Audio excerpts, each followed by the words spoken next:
Present మనం చూసుకుంటే అగ్రికల్చర్‌లో ఇంకెంత టెక్నాలజీ రీప్లేస్ చేసేటువంటి అవకాశాలు, అలాగే ఈవెన్ కెరియర్ పరంగా కూడా మనం చూసుకున్నట్లయితే ఆప్షన్స్ ఏ విధంగా ఉన్నాయంటారు? ఇప్పుడు 2 పాయింట్లు అడిగారు మీరు.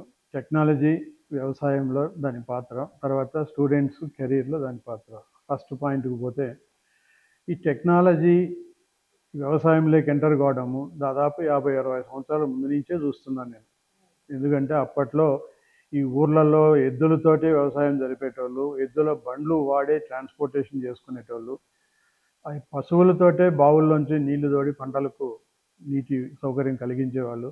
అక్కడి నుంచి ట్రాక్టర్స్ వచ్చినాయి పల్లెల్లోకి, డీజిల్ మోటార్లు వచ్చినాయి, కరెంటు మోటార్లు వచ్చినాయి.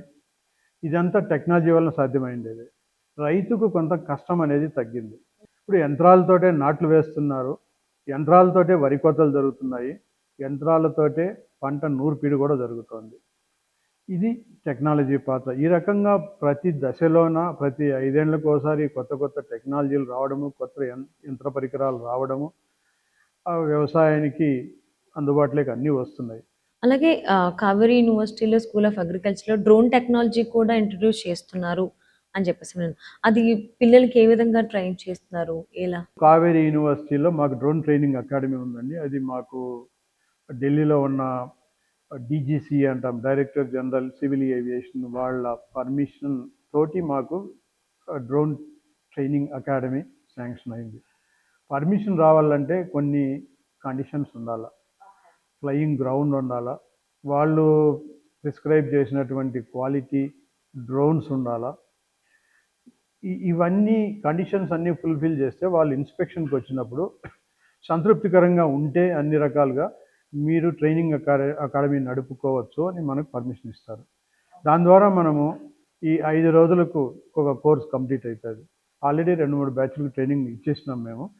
వాళ్ళు ట్రైనింగ్ తీసుకున్న తర్వాత మొదటి 2 రోజులు థియరిటికల్గా చెప్తారు వాళ్ళకు, డ్రోన్స్ అంటే ఏమి, వాతావరణం పరిస్థితిని ఎలా ఉపయోగించుకోవాలి అని 2 రోజులు క్లాసులు ఉంటాయి. తర్వాత 3వ రోజు డ్రోన్ అనేది దాంట్లో ఎటువంటి పార్ట్స్ ఉంటాయి, ఏమైనా చిన్న చిన్న ప్రాబ్లమ్స్ వస్తే ఎలా దాన్ని బాగు చేసుకోవాలో అనేది హార్డ్వేర్ ల్యాబ్ అని ఒకటి ఉంటుంది. అందులో ఒక రోజు ఉంటుంది. తర్వాత సాఫ్ట్వేర్ ల్యాబ్లోకి పోతారండి. సాఫ్ట్వేర్ ల్యాబ్లో ఫ్లయింగ్ నేర్చుకుంటారు వాళ్ళు. మన పిల్లలు వీడియో గేమ్స్ ఎట్లా ఆడతారో అట్లా వాళ్ళు కూడా సిమ్యులేటెడ్ ఫ్లయింగ్ చేసుకుంటారు అనమాట. మామూలుగా ఈ సివిల్ ఏవియేషన్లో ఎయిర్ప్లేన్ పైలట్లు కానీ ఎవరైనా కానీ ఫస్ట్ నేర్చుకునేది అట్లనే ఉంటుంది. కాన్ఫిడెన్స్ వచ్చిన తర్వాత, అంటే ప్రతి దశలోన వాళ్ళకి టెస్ట్ పాస్ కావాలా, క్లియరెన్స్ వచ్చిన తర్వాత యాక్చువల్ గ్రౌండ్ ఫ్లయింగ్కి తీసుకుపోతారు. ఈ ప్రాసెస్ కంప్లీట్ అయ్యి పాస్ అయితే వాళ్లకు నువ్వు ఒక డ్రోన్ ట్రైనింగ్ పైలట్ అని లైసెన్స్ ఇచ్చే అథారిటీ మాకు డీజీసీఏ ఇచ్చింది. దాని ద్వారా వాళ్ళు బయటకు పోయిన తర్వాత బ్యాంకులో రుణం తీసుకొని సొంతంగా డ్రోన్స్ కొనుక్కొని ఈ రైతులకు ఈ కొంత హైర్ బేసిస్ మీద ఈ సర్వీసెస్ ప్రొవైడ్ చేస్తారు. వాళ్ళకు కూడా కొంత ఉద్యోగం పైన ఆధారపడకుండా గడిచిపోతూ వస్తుంది జీవనం.